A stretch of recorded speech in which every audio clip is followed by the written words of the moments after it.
This episode of Out of Spec Reviews is brought to you by Magna. More on that later. Hello and welcome to a windy day here in northern Colorado. Welcome to the Genesis G70. Forgive some of the wind noise. I'm going to take you on a drive. We're going to talk about this car. It is the best sports sedan for under $50,000. I'm going to explain why. We're going to have some fun driving it, but let me take you on a tour first.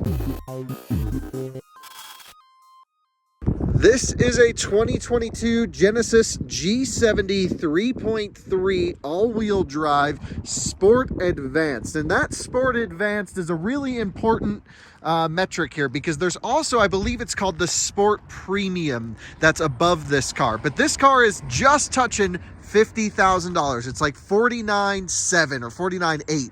So it's just under that $50K mark. And I really love the way this car is optioned in this wonderful Siberian ice color. New updated styling for G70 makes it one of the best looking sports sedans. You can see some of these exhaust cutouts back here with quad tips inside. You can see a nice sized trunk. We have some things back here. Hopefully they don't rattle around too much. And overall, just a wonderfully styled vehicle. Forgive some of the noise. And looking vehicle. Now, what I'm really curious in is seeing how this car performs on a back road. We're up here in the mountains in Colorado. We're going to go have some fun on some great roads, go for a blast, because this isn't actually the sportiest trim. There's one above this, like I mentioned, the Sport Prestige or Premium or whatever the one is called. It's an $8,000 option.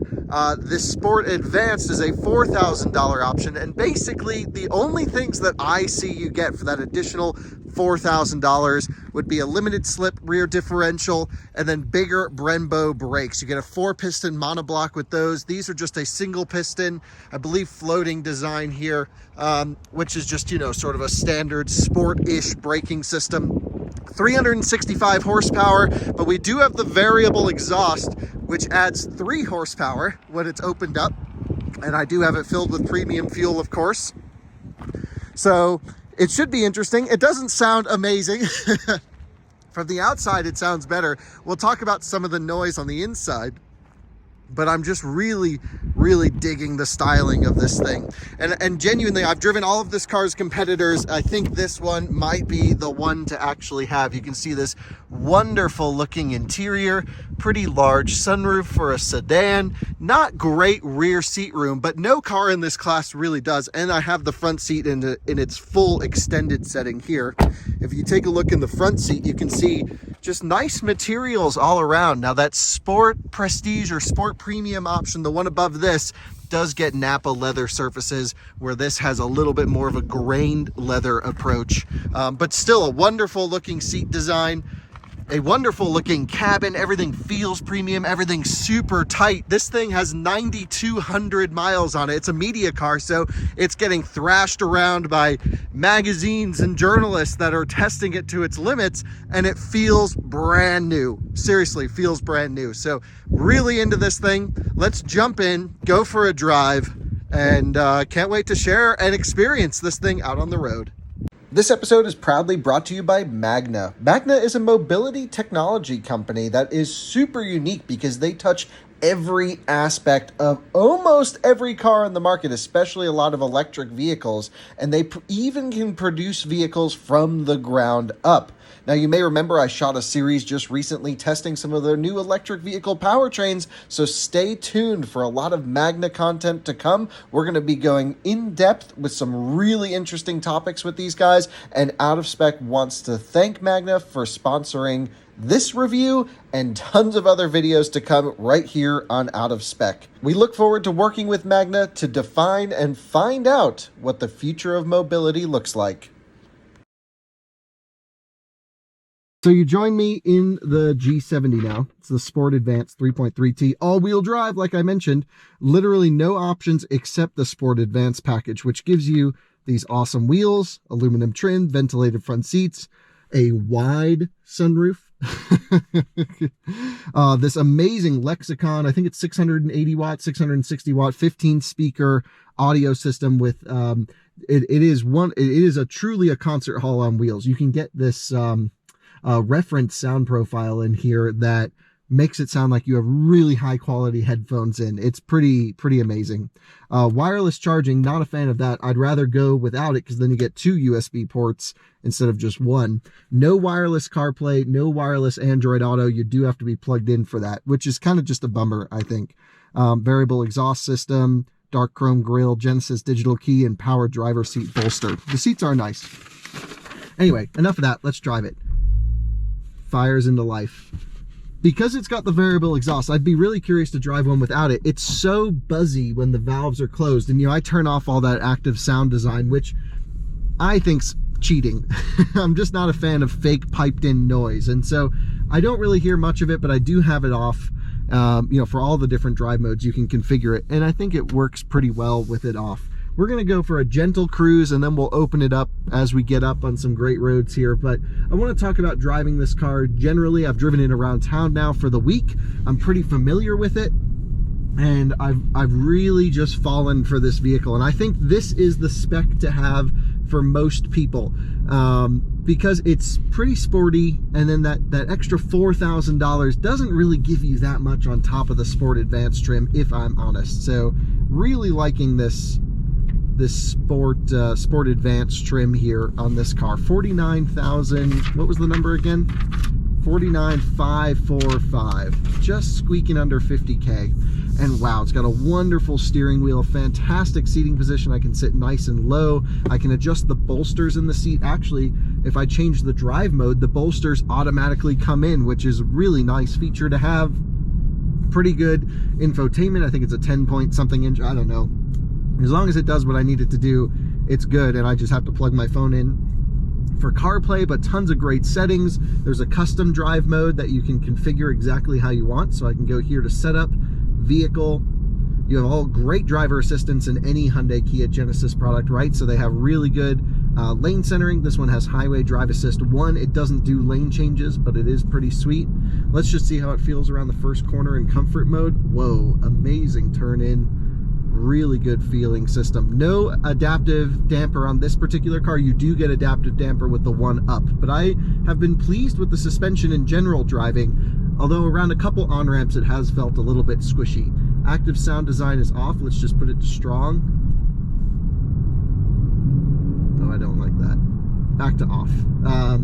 Got a guy on a motorcycle behind us wanting to rip. He's more than welcome to pass us, and then we'll you know, go for a cruise up the road, because I would like to launch it because this does have launch control. So we're at our basically launch site. Oh, it might be a busy day today. We may not be able to rip as hard as we're thinking. So let's just pull over here to the side really quick and come way off the road here. Let him go to do his thing. So drive modes: Eco, Comfort, Sport, Sport Plus. Sport Plus turns, at least allegedly, traction control off, but then I can push and hold this button and turn it all off. Traction and stability control disabled now. And this is how you enter launch control. So let's just turn air conditioning off. I've never launched this car. Let's see how it feels. So left foot hard on the brake, flooring it with the right, launch ready, go. Ooh. Ooh, rips the shifts. And there's 60. So that felt really dang good, actually. Nice, smooth, consistent power. It sounds like a vacuum cleaner at wide open throttle though, doesn't it? I wish the valved exhaust was more aggressive. And just to get back to the noise, when you drive this car in sort of comfort mode daily, it sounds very buzzy, and it's actually almost a little bit aggravating. So there's another downside. When you drive this car in comfort mode, it blends the shifts. The transmission's really sloppy, goes, and it's like, come on, I like these really crisp shifts. Even in sport mode, you don't get crisp shifts. You only get it in Sport Plus, and then you're driving around with traction control back down. So I think that's a little bit of a shame, if you ask me. Wow, I can't believe how busy it is out here today. Well, it looks like we're not going for a hard blast. We're just going for a back road sporty cruise in a sporty sedan. So that seems pretty good to me. Great engine power, of course. That's just rolling into it a little bit. You would have no idea that this engine is a turbocharged engine. It's a dual turbo single scroll, so it's a twin turbo. Love the shifts in Sport Plus, but the downshifts, even though it does rev match, they're not as crisp as like a ZF 8-speed or especially a dual clutch. And the tach lies to you. The tach makes it look like it changes gear faster than it actually does, because what the tach is reading is what the ECU is predicting the engine is going to do, but it's not actually what's happening in real time, which I always find a little bit interesting, especially in like low speed maneuvers when it's like slopping around gears. I'm watching this tach rip the shifts and the noise isn't matching up with it. So pretty good downshifts, not amazing. Transmission could use some sporty work here, I think. Let's just see how it feels in the corners. I like the upshifts coming in. Feels a little bit nice and soft, but that doesn't mean it's bad. Into a corner, full beans. Wonderful. Does it hold at the rev limiter? Let's find out. Full power. Yes. And that was like way deep in the rev. So it was like 6,800 RPM. This thing just goes past the red. Guys just on bikes. What's going on out here today? Ripping shifts. It feels nice actually with the standard suspension, the non-active setting. I don't mind it. This all-wheel drive system has 3 different modes. It has a standard, an eco, and a sport mode for the all-wheel drive calibration. So my guess is it's sending as much power as it can to the rear. Again, we're just going easy today because there seems to be a lot of traffic on this road and I'm not totally sure why. It's always empty. Anyway, what else do we have to talk about? 368 horsepower, and then right around the same torque. Actually, it's about the same pound-feet, so that feels good. It's definitely got all the power you would need. We actually drag raced this against the Hyundai Ioniq 5 and it was neck and neck. This was slightly faster at higher speeds, but the Ioniq's got the jump with the electric motors, and so that guy was like waving at us. I don't know why. Does he know who we are? This is such a weird event up here in the hills. I'm just taking it easy, so we don't piss anyone off, I guess. I don't really know. Yeah, wow, this feels great. So the big thing that keeps coming to my mind is, what about the Genesis versus a 3 Series? And I have to say, for the equivalently spec'd 3 Series, you'd be getting like maybe a sporty 330i or maybe a 330e plug-in hybrid, which we've tested, like a maxed out 330e, and that was $20,000 more than this car. So in terms of value for money, I could never see someone buying a 3 Series over this. You know, just in terms of like doing the sports sedan thing well, this has significantly better steering than a 3 Series. It's a variable ratio too, which is kind of interesting in the all-wheel drive models. So basically what that means is at low speed, the ratio changes from high speed, which is great. I think that's awesome as long as it's natural feeling, and here it genuinely is. It's got this great mid-range grunt to it, you know, this 2,800 to 3,300 bark. Sounds nice through there. Really, if I got one, I would open up the exhaust, because that vacuum cleaner noise, listen, it's just like a little bit, it's just like blowing air through a straw, and it's like, come on, you went all the way to make a sporty sedan, and then you optioned the valve exhaust. Like, make it valved, really valved. Good downshifts, I have to say. It all feels pretty good to me. Into a corner, very neutral on power exit. It does have torque vectoring of sorts, so it can get the power down on the exit. Big power here, come on. When you really get up it though, yes. Oh, it's soft, no question. The active suspension in the one up would probably be useful to like really nail the car into a corner for really hardcore driving, but I don't mind a soft car. I actually like a soft car personally, and I bet it's not that much slower than the big one. The brakes feel pretty good, but again, we're on the uphill, so we'll have to drive it down on the downhill as well. Really can't get over just the value for money here. That the sound system is this good, that the build quality, again, 9,200 miles on a press car is a lot. Like, nothing to this thing's probably been launched a million times. It's been shredded up back roads. It's been probably put around the track for different stories, and it feels brand new. That's a testament to build quality to me. I know 10,000 miles doesn't sound like a lot on cars, but you start driving these media cars when they get up, miled up like this, and they start feeling a little bit weak. And here it's like mind-blowingly well built. I think it's a 60,000 mile, 5-year warranty, whichever comes first. There is a weird, back to the noise situation, a little bit of a weird resonance. Listen here. About 4,000 RPM off throttle, you do get this sort of resonance, and it just doesn't sound that great. This car sounds great way up top. I'm just going to turn the lane assistance off because it keeps knocking me. Driver lane safety, boop boop boop, off. House still for sale. That's the house I want to live in, so this could be my driveway. Sounds great up top. Doesn't sound great in the mid-range. Really like this 2800 to 3200 grunt down low. Here, I'll get us down into here.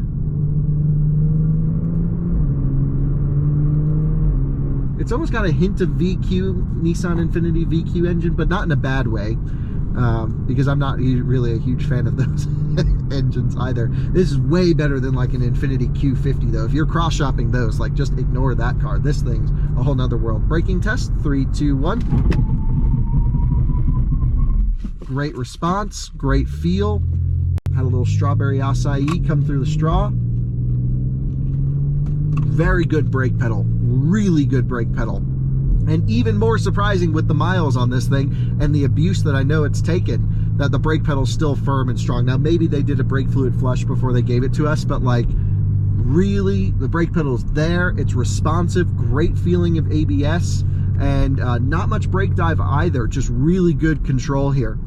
I didn't look to see what tires we were on. Yeah, not sure, but they seem to be pretty good, and we're not really going too hard, of course, but all the traffic that we saw early on seems to be completely died down now. Just tactile driving, light touch on the steering wheel, throwing it through these corners, just nicely done. Very balanced, very competent, really sporty. When you drive these Hyundai Kia cars, which we spend a lot of time in, they definitely tune out a lot of the feel to the driver. They have these sort of, you know, suspension or steering dampers, and their electric steering's tuned a little differently. This is tuned like people knew what they were doing when they did this car, and it's really good. And the transmission on this back road is not nearly as annoying and sloppy as it is driving around town. Wow. How could you buy a 3 Series? That's what I keep coming back to. Is like, I'm a BMW guy. I've owned 3 Series before.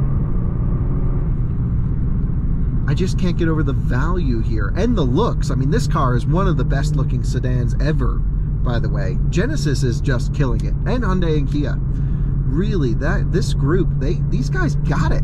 They get it. While BMW is arguably at its weakest right now, where, you know, we're ignoring talking about driving dynamics on the new M3 and talking about how ugly the grille is. This is like, it's stunning. We don't even have to talk about it because it drives so good and it's so hardcore. Let's rip it. Big power all the way up top, makes peak horsepower at 6,000 RPM, so it makes sense to run it. We have the big dip here. Oh, very controlled. Very controlled over the undulation mid-corner. Steering is great. We got stuff flying around in the glove box, actually. It's the owner's manual. It's huge. Rip that out. Oh, and it just loves it. It feels like you could hammer this thing all freaking day. All day. Wow. The engine is a gem when you really get up it. Full brakes, stuffing it in. Gets the power down on corner exits. Not oversteery because it doesn't actually make that much power, but like it just neutralizes. You can feel it's pushing the power to that outside rear wheel, and it's just right through. Whoa. This is how you build a sports sedan. This is the new benchmark. I can't believe I'm saying it. It genuinely has everything it needs, not only to compete with a 340i, an M340i, but smoke it. And I think it's a little bit bigger than the 3 Series too, if you ask me. Really like this thing. Really like this thing. That was the limit of front end grip, but it's not understeer. Let's nail it out of this corner. Yes. So that's where the limited slip diff would help us, because we were spinning inside rear tire. We needed more power on the outside, but it still was getting around when we were hammering it.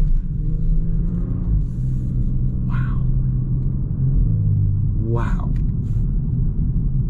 Just incredible performance with this car.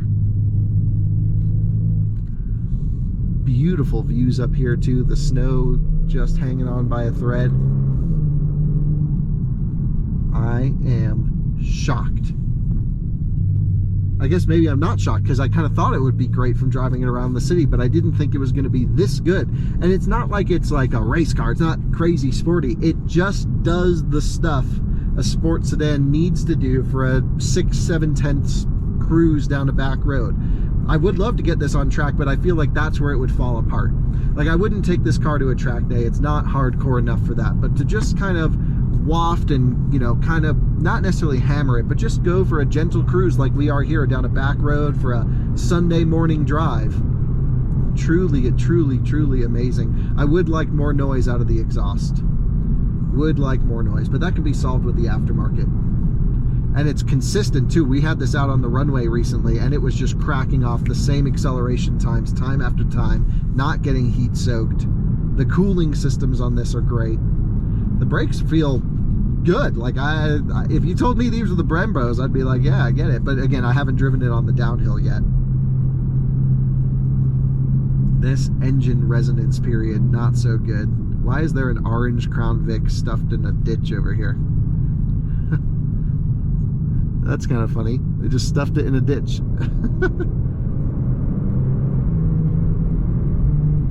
Whoa. Really good. So that's my review. If you want to stop watching now, you definitely can. Or you can just join me for a drive.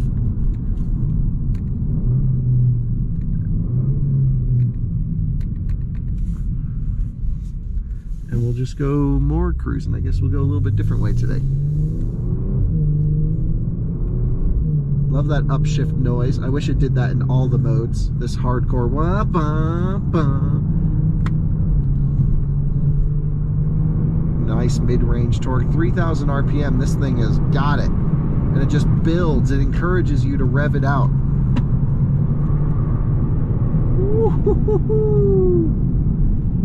Wow. Getting into the corner nicely.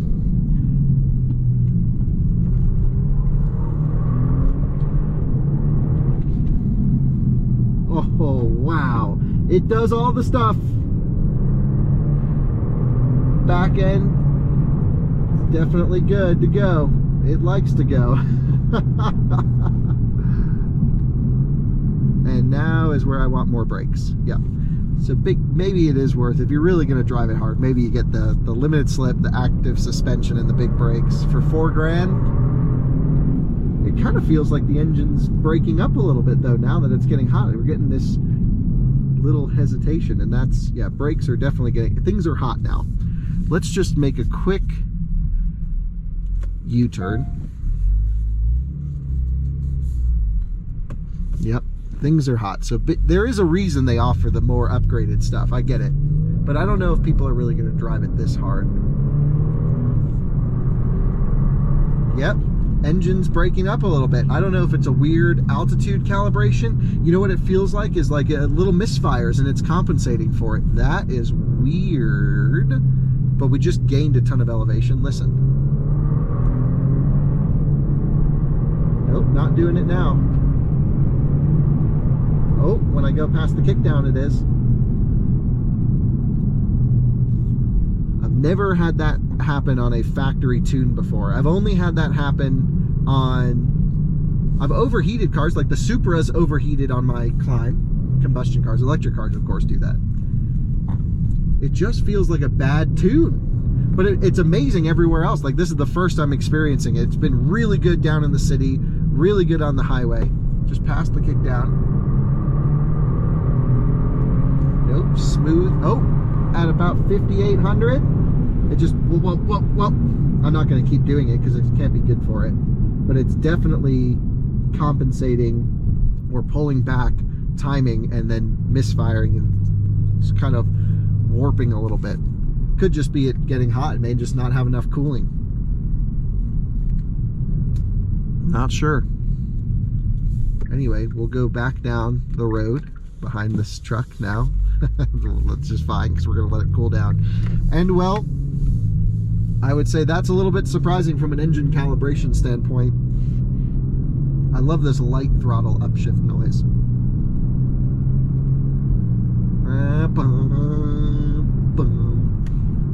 What else do you want me to say about it? The seats are great, the materials are great, the car looks stunning, it's got a good warranty, it feels like it's built really well. This whole engine thing that just happens up here, it's minor. I'm not sure if the general user would pick up on it, but I can definitely feel it pulling back because it's reaching some sort of limitation or some small misfire situation. I do have premium fuel, but we only have 91 octane. It feels like a 93 octane thing. This wouldn't even be an issue.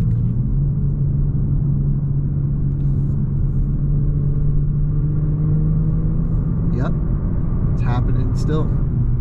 Very weird. Very weird. Not sure what to make of it. I'll ask Genesis, and maybe I'll update you on Twitter or on our Out of Spec podcast. I will definitely ask them what's going on with this. I'll send them these clips and let you know on our podcast. That's what we'll do. So subscribe to the Out of Spec podcast. Thanks for joining me for a drive in the Genesis G70. Seriously, this doesn't freak me out at all. This is, you know, very odd driving behavior.